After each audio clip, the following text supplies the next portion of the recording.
Cantor Estherleon Schwartz. Hi, how are you? Thank God, good. More than good.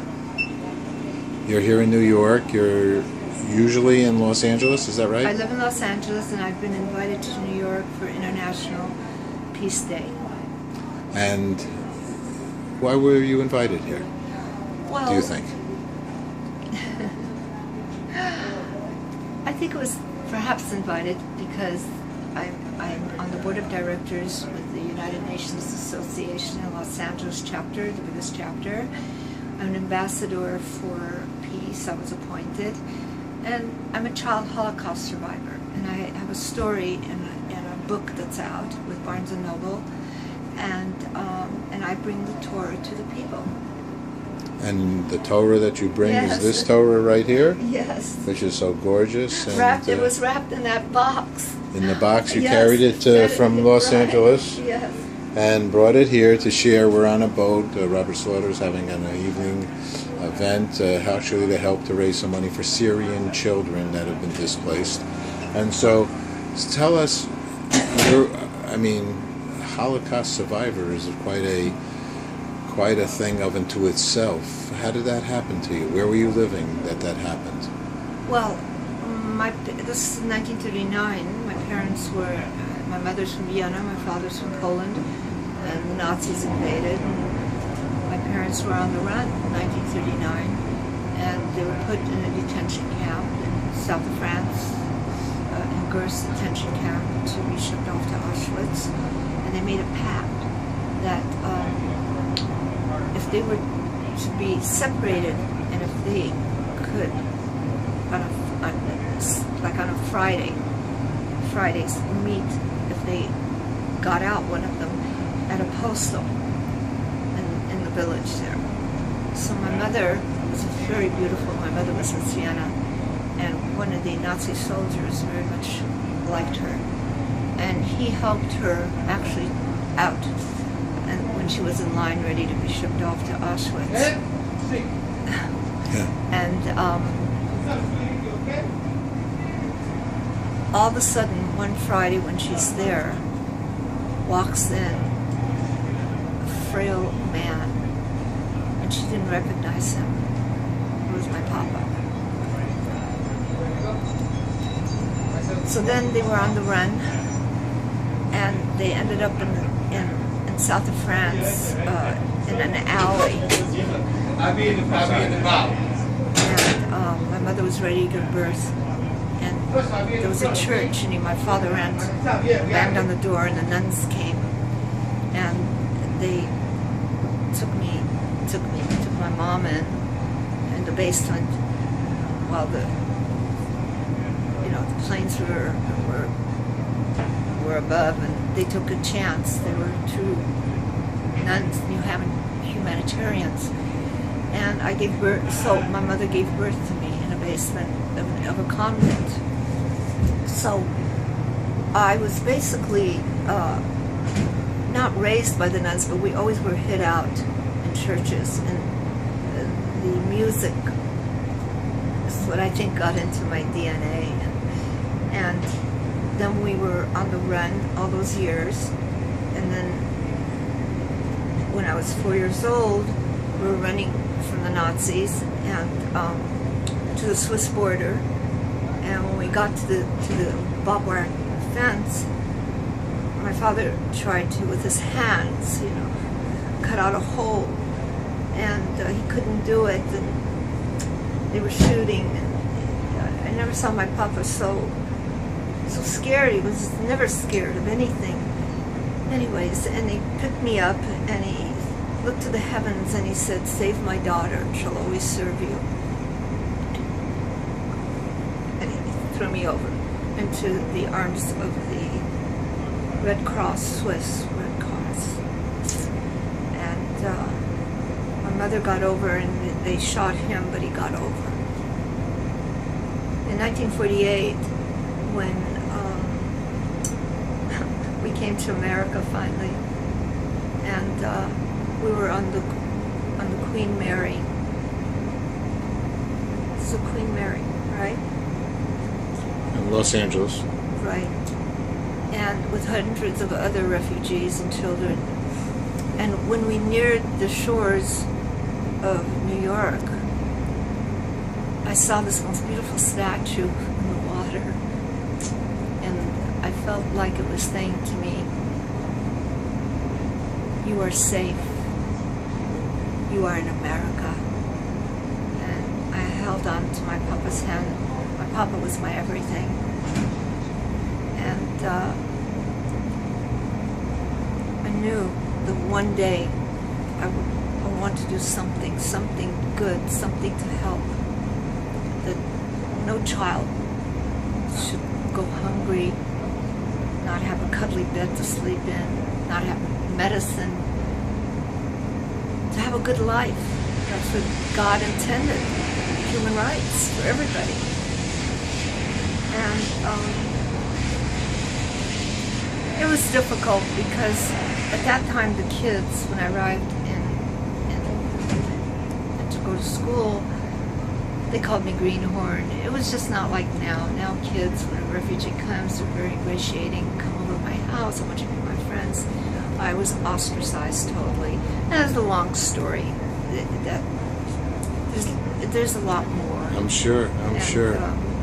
And now you're here in America, I'm and here, you're a cantor, I was is spared. that right? And Yeah, I'm a cantor. go and share. I'm now ready to bring, this has never been done, as to my knowledge in history, to bring the Torah to the world and fulfill my father's wishes when he said, "Save my daughter and I'll always serve you," and what Isaiah said, "Be a light unto all nations." So I'm just doing the work. And where have you've had this in your home, this Torah, for all this time? I say it's, The Torah has been where in your home? it was retrieved from the Holocaust, because I so much wanted a Torah. Like my papa used to hug the Torah, and he'd close his eyes. I always wondered what he felt, what it was like, because I was just a kid, you know. So when I got older, when my father went to heaven, and I decided, because I was doing services, and all religions come to me, and all cultures, you know, high holy days or anything that I do, and because I'm very universal, I reach out to all peoples, and I started to, people wanted to hold the Torah, so I put it in their arms, and I told them to hug it against their heart, and I put the prayer shawl on them, and I didn't say a word, and teardrops would come down. And it was so unbelievable, but I knew in my heart of hearts that there was a sense of reverence, of oneness between heaven and earth at that moment. And it didn't matter what color you were, what religion you were. Some things are unexplainable and don't need to be explained. It's a feeling. This is so beautiful. Let me ask you one last question, because I know we're taking off on the boat, and I know you're going to share this with everybody here. What's good news for you? Good news is that we're here, we're breathing, we're alive. We are so lucky to be in a country that has everything to bestow upon people that have nothing. That, and I know, pray that our leaders will know to do the right thing for the people. And the good news is I believe in spite of everything, I believe all will be good. All is good, but it's going to be better for everyone. Thank you so much. Thank you so much. This is a monumental moment for Esther. The last time she saw the Statue of Liberty was when she was 8 years old, standing on a ship, having escaped the Holocaust in Europe. So this is a monumental moment, and with mixed emotion, I'm sure, for her, because we're here on this ship in a very joyous way, celebrating children. And here she was, a child herself, when she saw the Statue of Liberty, and her mother told her that she was now safe. Imagine being thrown over a barbed wire fence as an infant. Can you imagine that?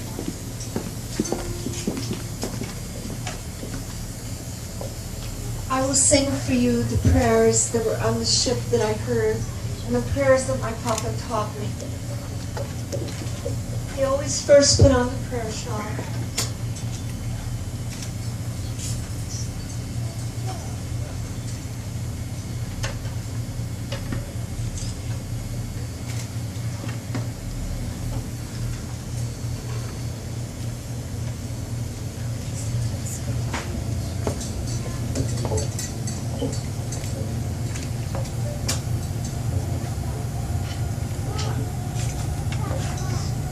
And I cuddle it like he did. I cuddle it to my chest, and I feel something. I can't explain it, but you are all welcome to feel it as well.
Thank you.